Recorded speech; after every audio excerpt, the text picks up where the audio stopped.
नमस्कार दोस्तों, चलिए जानते हैं राजस्थान की विधानसभा चुनाव के चलते राजस्थान में मौजूदा सरकार की ओर से जो प्रदेश की महिला, बूढ़े, बुजुर्ग और किसान, विधवा, युवा साथियों के लिए क्या कुछ खास किया जाएगा। क्या राजस्थान का विधानसभा चुनाव तय करेगा कि राजस्थान के प्रदेश के जो भी किसान हैं उनको बिजली बिल माफी और कर्ज माफी पर कितना फायदा दिया जाएगा। इन सभी खबरों को बताएंगे, साथ में जानते हैं राजस्थान में विधानसभा चुनाव के चलते जो भी एग्जिट पोल, ओपिनियन पोल सरकार की ओर से जारी किए गए हैं, जो मीडिया रिपोर्ट के अनुसार जो आंकड़े तय किए गए हैं, जिसमें फलोदी सट्टा बाजार की ओर से भी कुछ आंकड़े पेश किए गए हैं। इन सभी खबरों को अगले 5 से 6 मिनट में आपको कवर कर देंगे, लेकिन आप हमारी खबरों को लगातार देखते रहे। 5-6 मिनट में आपको पता चल जाएगा राजस्थान में विधानसभा चुनाव का रुझान किस तरफ ज्यादा देखने को मिल सकता है और किस प्रकार की विधानसभा चुनाव में वोटिंग की गई है। इन सभी खबरों को 5 मिनट में कवर करेंगे, लेकिन सभी किसान कमेंट में अपने जिले का नाम बताना ना भूले। तो चलिए विधानसभा चुनाव को लेकर जो नए अपडेट जारी की गई, जिसमें कुछ रुझान ओपिनियन पोल भी रुझान के तहत जारी किए गए, जिसमें सट्टा बाजार और मीडिया रिपोर्ट के अनुसार जो आंकड़े तय गए उनमें पूरी जानकारी को विस्तार से समझते हैं और किसानों को सही खबरों के बारे में बताते हैं। तो राजस्थान विधानसभा चुनाव 2023 में कुल मतदान का आंकड़ा वर्ष 2013 के बाद एक बार फिर से 75 के पार किया है। मतदान में सबसे ज्यादा आगे महिलाओं का भाग लिया गया। सर्वाधिक कुशलगढ़ तहसील का सबसे ज्यादा मतदान किया है। मतदान का फाइनल स्कोर 75.45 पर आकर रुक गया है। पिछली बार की तुलना में इस बार 0.74% सबसे ज्यादा मतदान देखने को मिले हैं। तो अब अगर बात करें राजस्थान में पूर्ण बहुमत से जिस प्रकार के जो वादे किए जा रहे हैं, उसमें एग्जिट पोल का क्या आंकड़ा है। राजस्थान पत्रिका की ओर से कांग्रेस का पूर्ण बहुमत का दावा किया गया है और भाजपा ने कम से कम 135 सीटों पर चुनाव की आंकड़े निकाले जा रहे हैं। प्रदेश में मतदान पूर्ण हो चुके और 3 दिसंबर को मतगणना होगी। इससे पहले प्रमुख राजनीतिक दल अपना अपना आंकलन करने में जुटे हुए हैं। भाजपा के प्रदेशाध्यक्ष सीपी जोशी ने इस मुद्दे पर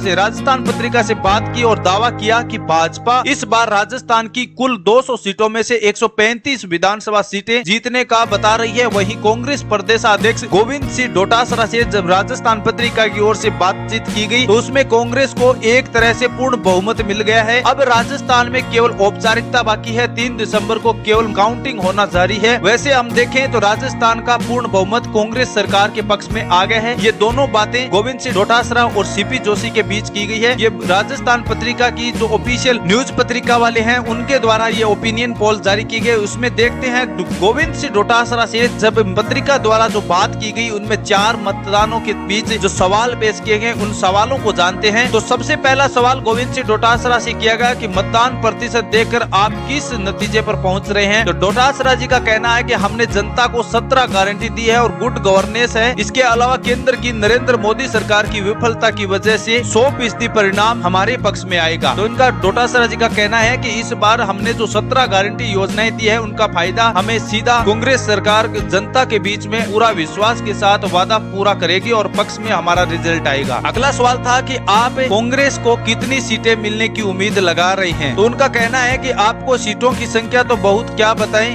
कांग्रेस को पूर्ण बहुमत मिल रहा है। इस बार किसी भी पार्टी को ऐसा नहीं मिला है, केवल कांग्रेस सरकार को पूर्ण बहुमत मिल रहा है। अब सीटों की हम क्या बात कर सकते हैं। अगला सवाल था कि सुना है कि कांग्रेस भाजपा दोनों ने निर्दलीय को साधना शुरू कर दिया है। ये सवाल मीडिया की ओर से जब किया गया तो उनमें जब गोविंद सिंह डोटासरा ने बताया कि देखो वैसे राजनीति में सब कुछ जायज होता है, लेकिन हम पूर्ण बहुमत मान रहे हैं। तो फिलहाल ऐसी कोई भी संभावना कैसे व्यक्त कर सकते हैं, क्योंकि हमें निर्दलीयों से किसी भी प्रकार की अभी वर्तमान की रिपोर्ट के अनुसार देखें तो कहीं जाने की जरूरत नहीं है। हमारी सरकार पूर्ण बहुमत के साथ बन रही है। जब मीडिया रिपोर्ट की बात भाजपा प्रदेशाध्यक्ष सीपी जोशी से प्रदेशाध्यक्ष से जब बात की गई मीडिया की ओर से, तो उसमें भी जो 4 सवाल थे उनके बारे में उनका क्या रिएक्शन है उनको जानते हैं। तो उनका पहला सवाल था, मीडिया की ओर से पहला सवाल किया गया जिसमें बताया कि वोटिंग प्रतिशत देखकर आप किस नतीजे पर पहुंचे हैं। तो उनका मानना है कि इस बार मतदान प्रतिशत 75% को पार कर चुका है और इस बात का संकेत देता है कि भाजपा को अब तक का ऐतिहासिक बहुमत मिलेगा। 2019 के लोकसभा चुनाव में पीएम नरेंद्र मोदी के नाम पर जैसे वोट डला वैसे ही इधर से राजस्थान के इस विधानसभा में चुनाव में देखने को मिल रहा है और इससे साफ पता चलता है कि इस बार की काउंटिंग में भाजपा सरकार एक बार फिर से सत्ता हासिल करेगी। अब अगला सवाल था, मीडिया की ओर से सवाल किया गया कि भाजपा को कितने सीटें मिलने की उम्मीद लगा रहे हैं। तो वैसे में जब ईवीएम मशीन के बारे में सीपी जोशी ने बताया कि इस बार की विधानसभा चुनाव के चलते हमारी 135 सीटों के जीतने की संभावना है, बहुत ज्यादा संख्या है, इसके बीच हमारा पूर्ण बहुमत मिलने की की जानकारी हमें मिल रही है। अगला सवाल था कि सुना है कि पार्टियों ने निर्दलीय को साधना शुरू कर दिया है, तो ऐसा नहीं है। फिलहाल कोई ऐसा जरूरत नहीं है। हमारी पार्टी पूर्ण बहुमत से विजय हासिल करेगी। जहां जरूरत पड़ी तो हम एक बार फिर से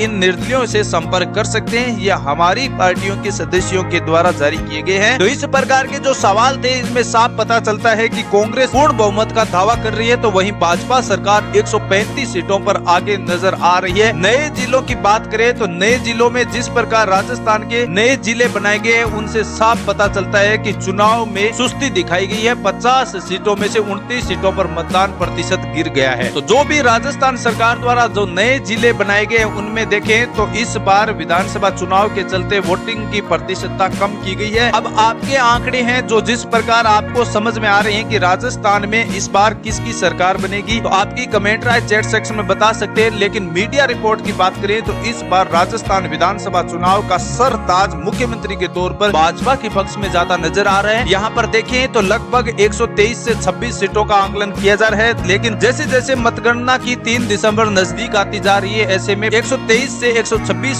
सीटों वाला आंकड़ा 135 से 138 के बीच में नजर आ रहा है। देखते हैं इस बार का रुझान किस तरफ जाते नजर आएगा। राजस्थान की जनता ने किस प्रकार की वोटिंग की है, कौन कौन से कार्य मुख्य देखकर इस बार चुनाव में मतदान किए हैं, इसका आंकड़ा 3 दिसंबर को जारी किया जाएगा। लेकिन आप हमारी सभी खबरों को लगातार देखते रहे। यहाँ खबरों का सिलसिला हर समय जारी रहता है। आप हमारी सभी खबरों को चैनल पर जाकर भी देख सकते हैं। नए वीडियो में एक बार फिर हाजिर होंगे सही रिपोर्ट के अनुसार। तब तक के लिए जय हिंद, जय भारत।